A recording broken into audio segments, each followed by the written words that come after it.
The following documentary on the Senate race is presented to you by Alaskans for Mike Gravel.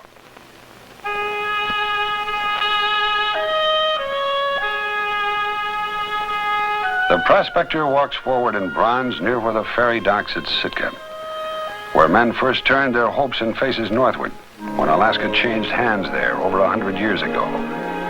They set out after furs and fish and gold, building the towns and cities and finally the 49th American state. The job of building has been called still the #1 public issue in Alaska, asking each generation for new energy and a fresh start. The state of Alaska has produced great riches for the entire United States. The gold rush era, I think, has to be done today, is as this wealth is being taken from the ground and taken from our seas, that efforts have to be made to see that this wealth is used to benefit people and people who are here in Alaska today. Man's come in, taken something, and left some old tires. And I think that we people in Alaska deserve more than that. I think the value should fall to people. And I think if we can leave a legacy that this wealth is to be used for the benefit of people and people here in Alaska, I think we'll be on a more imaginative and a sounder program.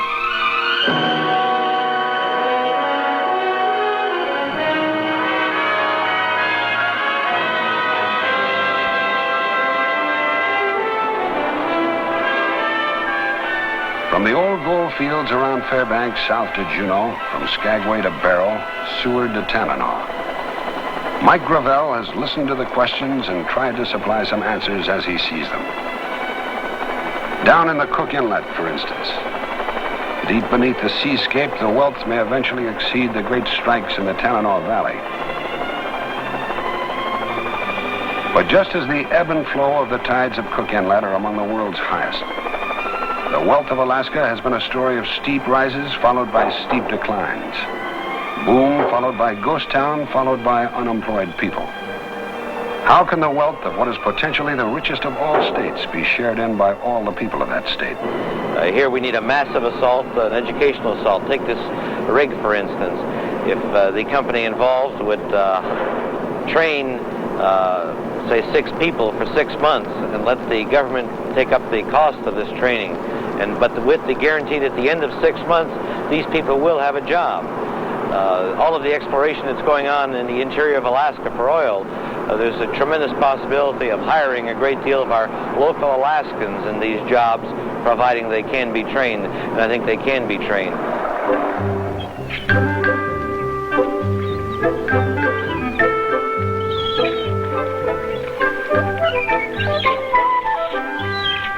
Kenai to Sitka. There was a time when Bristol Bay and the fishing industry paid the taxes in Alaska. Is the industry now a story of first-rate fishermen with fourth-rate equipment and facilities? What can be done about it? Well, the individual fisherman's a small contractor. And the unfortunate thing is, like a lot of small business, he doesn't have the financial resources or the financial backup to undertake large endeavors. If we made a fraction of the effort in fisheries that we've made in farming, we'd see untold results. And of course, the scientists tell us that the food of the future is going to come from the sea and not from the land.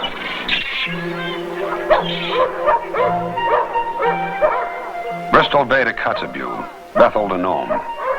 What can be done for Alaska's native poor, nearly 1/4 of the people of the state? The burden of the urban areas is unusually high, and our task is to equalize this load by permitting all of the areas to contribute. Now, how we do that in rural Alaska is by raising the standard of living in rural Alaska, creating the necessary jobs and the opportunities so that people can make a decent living and buy housing and educate their children and pay their taxes. To say that that little girl there or that little girl there or this little girl here made a choice on being poor or made a choice on whether or not they live in Nome or whether they live in Alukkanuk or Tuntatuliak, I think begs the question to the point of being ridiculous. Anybody who says it can't be done really doesn't have the will or shouldn't be living in Alaska. I think the spirit of Alaska has been that it can be done and that it will be done. The situations aren't hopeless. It's just people get hopeless about the situation. And I think that there's no reason for hopelessness in Alaska. That when you see so many smiling faces, this is our future, huh?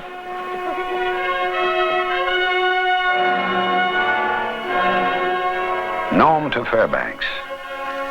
To student and faculty, the deepest question of the 1960s focuses on the far Pacific. In Vietnam, like any war, is probably the most insane act of man. We've had many insane acts in the past, and I think we're arriving at a little more sanity. The question is, how do we go at it? How do you get peace? We may be there in Vietnam through historical error. We may be there because we're making an error. We could even be there through false idealism. But I feel quite strongly that we're not there because we're aggressors.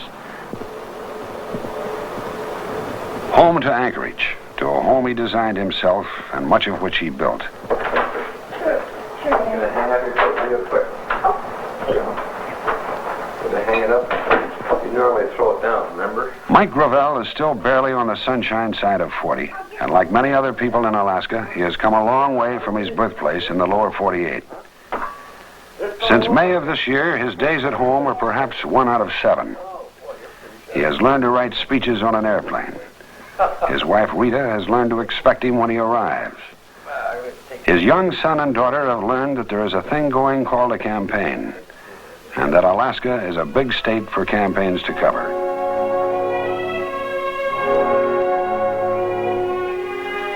The decision Mike Gravel made last May was to speak his mind on what has been called one of the most perplexing decades in human history. About the time his first book came from the printers, he called a press conference. He wrote an announcement that itself was an answer to a question reporters had been asking him for 2 years. Actually, he had made his decision many years before. For many months, there's been speculation I might seek public office this year. Today, I wish to put an end to the speculation and announce that I'm a candidate on the Democratic Party for the United States Senate. Every candidate for high office comes to a moment of truth when he must choose between sentiment and reality,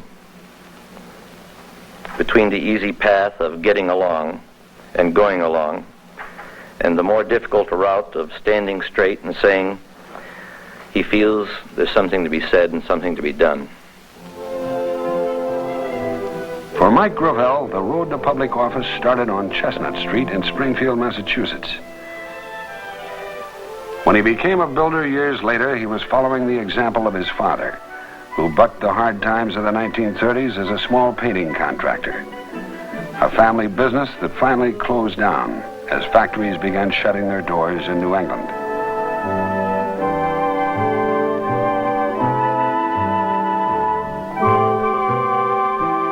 But they were years when the sting of being broke was easier, because usually it was shared with the other families up and down the same block.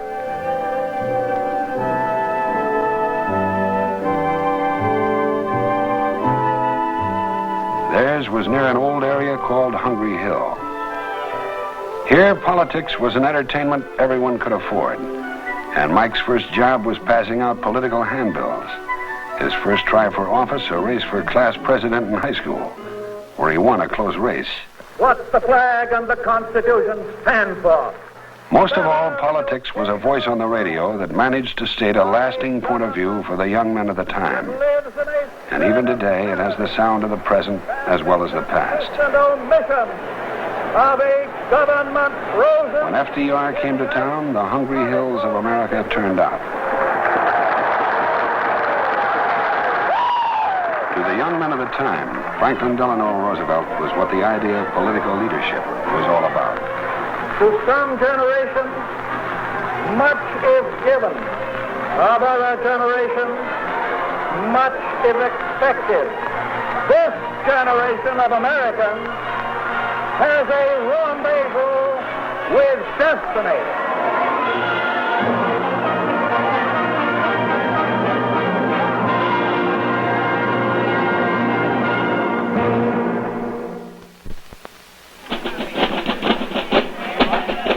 Mike had a stay at nearby American International College. There was the usual 20th century interruption. He had started out as a private until the Army found out he had learned fluent French from his parents. Then it was OCS, Paris, Hamburg, Berlin. In the years when the nation began to sense that its responsibilities extended all the way east to the Brandenburg Gate.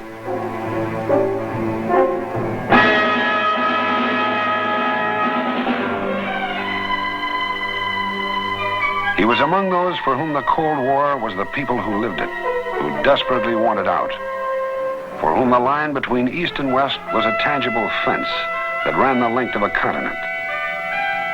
He saw the fence and the people firsthand.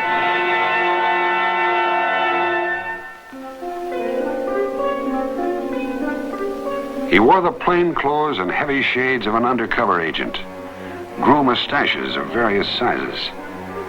He once walked the streets of Stuttgart with $25,000 cash American for transferring to the underground apparatus.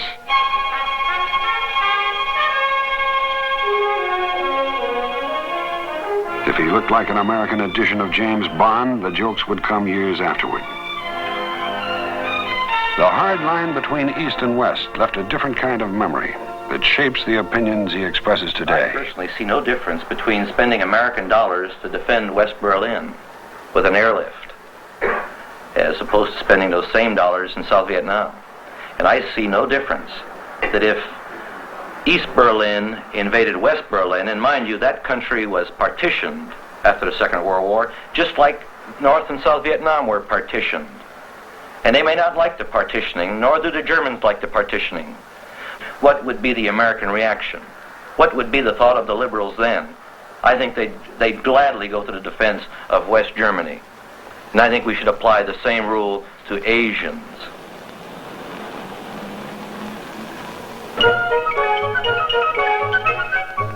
Berlin to New York. After 2 years in Europe, Mike Gravel rode the elevators for a while as runner for a Wall Street brokerage house. This helped pay tuition and expenses for Columbia University, with some classes in the daytime and some at night.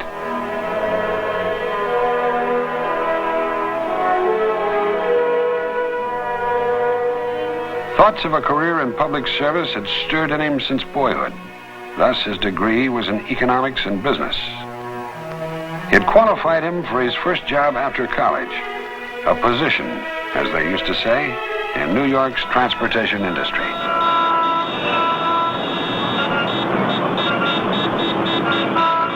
The time was the early 1950s and jobs became scarce. Months before, a brother had written Mike from Anchorage, "This is the place." Now, driver number 53624 saved his fares with a purpose in view. He had a shelf of books on Alaska and knew people had found their way there by pack mule and longboat. He would make it by taxi cab, or at least from the fares the cab earned in a long, hot summer.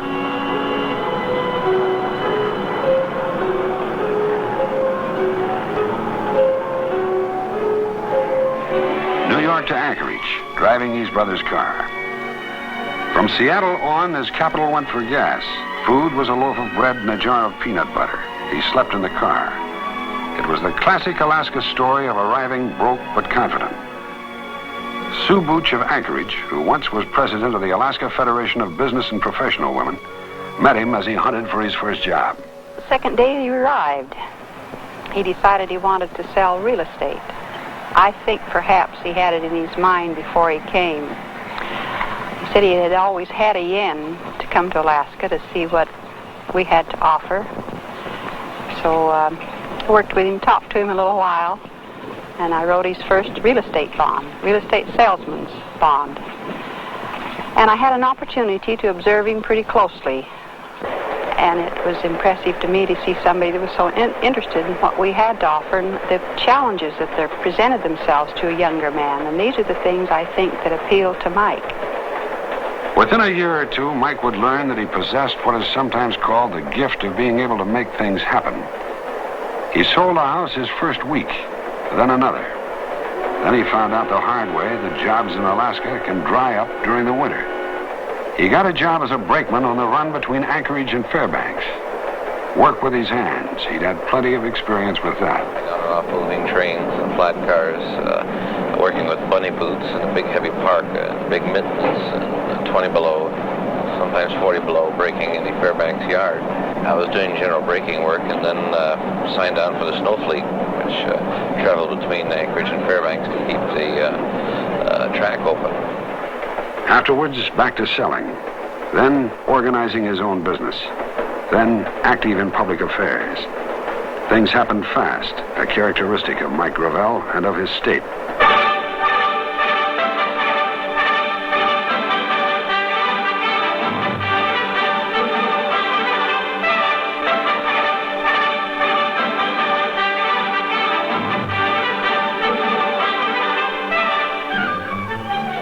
By the time statehood arrived, he had made up his mind which way he wanted to travel, where to, and with whom. She had been Anchorage Fur Rendezvous Queen, and Mike had served as her official escort. In one of the big moments of statehood, she was assigned the job of pinning on the new star. I was working at City Hall at the time, and the gentleman called and said, "Would you like to pin this 49th star on the flag?" And I said, "Oh, what an honor, I'd love to," thinking nothing of how I was going to get to the top floor of the building. So they had a fire truck, and as I recall, one of the firemen pushed me up the ladder. A few friends knew she had a lifelong fear of high places. I know there were people on the roof, and there were people out the windows, and it was an honor. And after I got up there, I thought, oh, what a horrible omen if I dropped the star. So I didn't know whether I was more worried about dropping the star or falling off myself. But we got through it, and it was a thrill of a lifetime. It was a great day. Statehood was a day that was just something that no one will ever forget, with the firecrackers and the hubbub and the bonfires and just general merrymaking. It was a tremendous day. They were good days for Mike Gravel for several years. He could make things happen in business and public affairs. The National J.C. started a program to alert the nation to the need for tax reform. They selected Mike to be their Paul Revere and carry their message throughout the lower 48. In a few years, he had traveled a long way. A marriage, a home in Anchorage, the beginnings of business and personal success.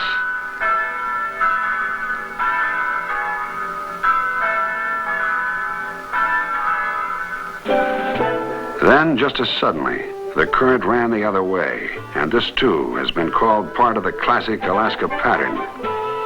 He had designed what was to be one of the state's largest communities of mobile homes, but with one mistake.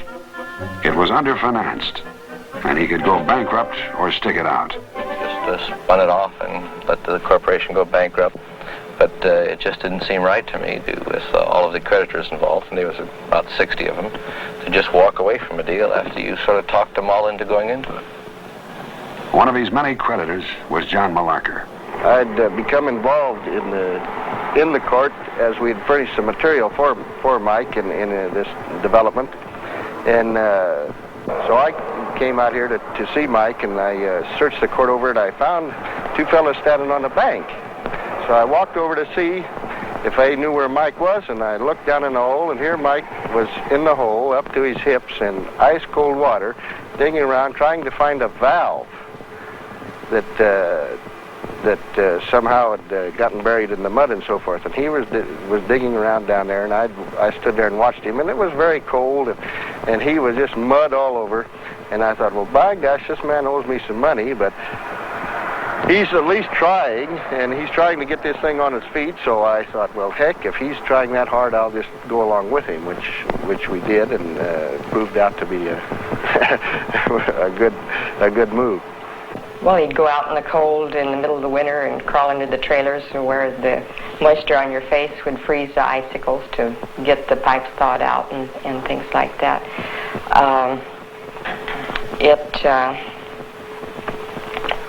It was different.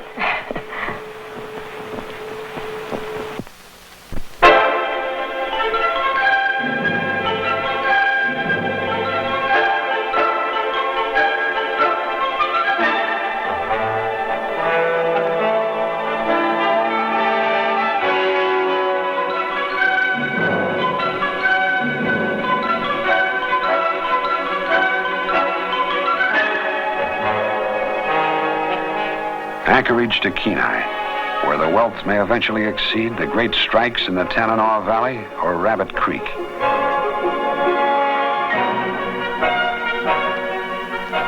Here, Mike was an Alaska builder who anticipated events. As new families commenced arriving on the peninsula, he built the homes for them and had them ready. Here, the experience of the hard years when he was a newcomer started to pay off. He was a builder who laid out his own site plan, made up his own cost analyses, projected figures for traffic and population. In the business of building and development, he became one of the state's experts with a bright future. But he still had other ideas that needed a try. Okay, thank you, Rudy. Good. 30 years before, he had an idea of someday making a career of public service. He thought politics and talked politics. It was more important than business success.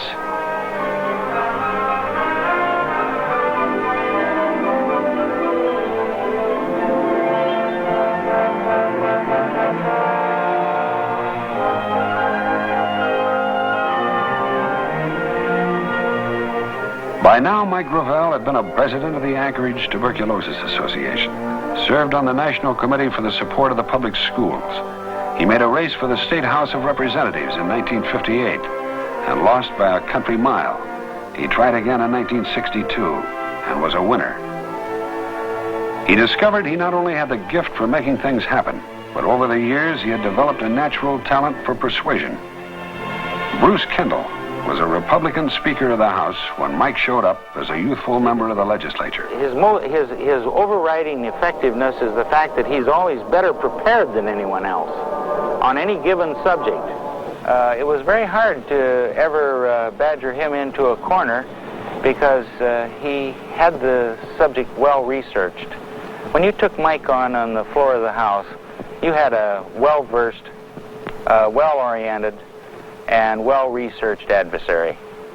I would say that Mr. Gravel introduced more legislation and on varied subjects and well-thought-out bills than any legislator that I had ever served with.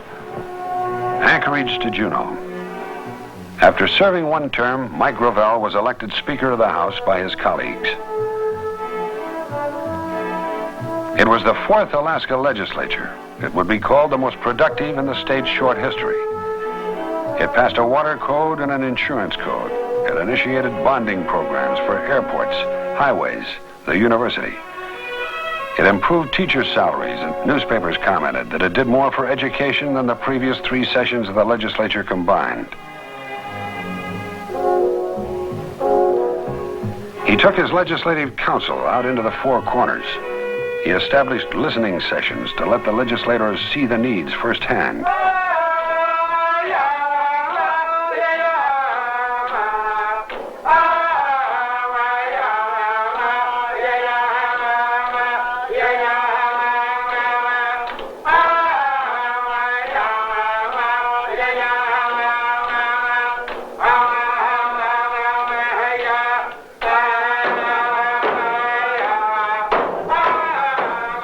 He was himself the kind of legislator who formed strong opinions.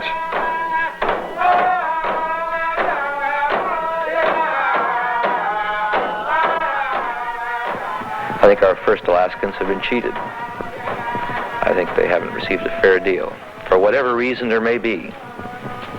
And some are candid, some are real, some are valuable, some are valueless, some are bigoted. For whatever reason, they haven't received a fair shake.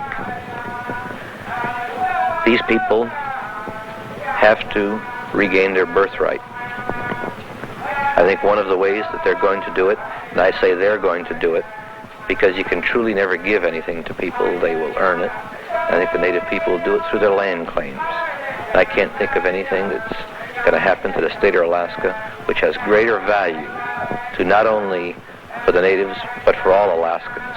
And that's the just payment to a maximum amount and the just distribution of a goodly portion of land to the natives of our total state of Alaska.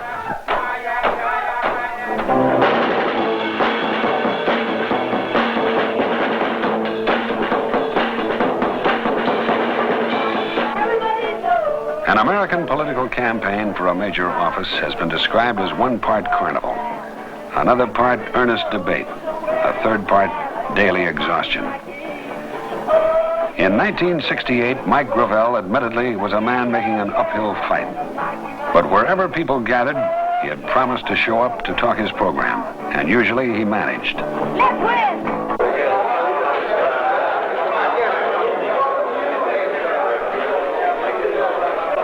He found time to publish a book about Alaska with the title Jobs and More Jobs. This, he said, was what the campaign was all about, to provide a program of employment for a state where underemployment was traditional. They ain't popping them contracts till late in the fall, in the middle of the season. Especially your Army contracts, they ain't coming out. There's few, but like I said, it's...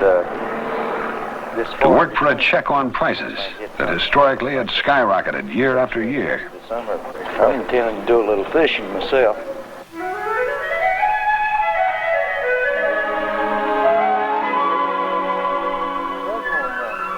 You're here at the Pioneer Home? Yes, I've been here for about 7 years. How do you like it? Nobody talks my language. I have to get out. If you don't blow off steam, I know a lot of people used to work on the... He found a slogan. Let's do something about the state we're in. Whereabouts are you from? Up Anchorage area then? Huh? Whereabouts are you from in Alaska?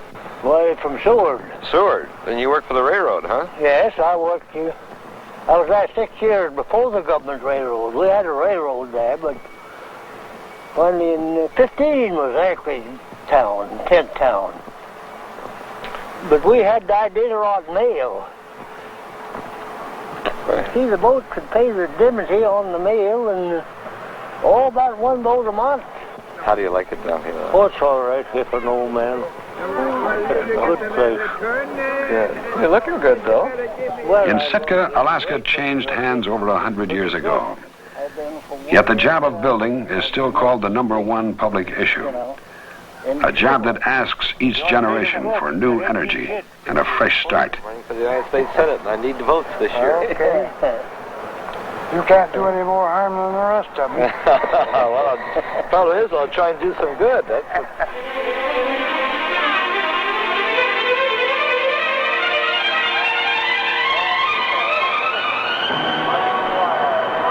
you get a surveying job after? Are they going to get you a job? I'm putting up... Does it look like you'll get one? Mike Gravel's slogan was, let's do something about the state we're in. It meant, he said, that as a United States Senator, he aimed to pay attention to the problems of Alaska. It was a goal that was worth an uphill fight. The honor that I'm seeking to represent the people here in Alaska would be one of the most cherished things that I could ever hope to acquire. And it would be a great adventure to put forth all of the effort and ability that I might have to return that honor by trying to make a contribution that will last beyond my immediate lifetime.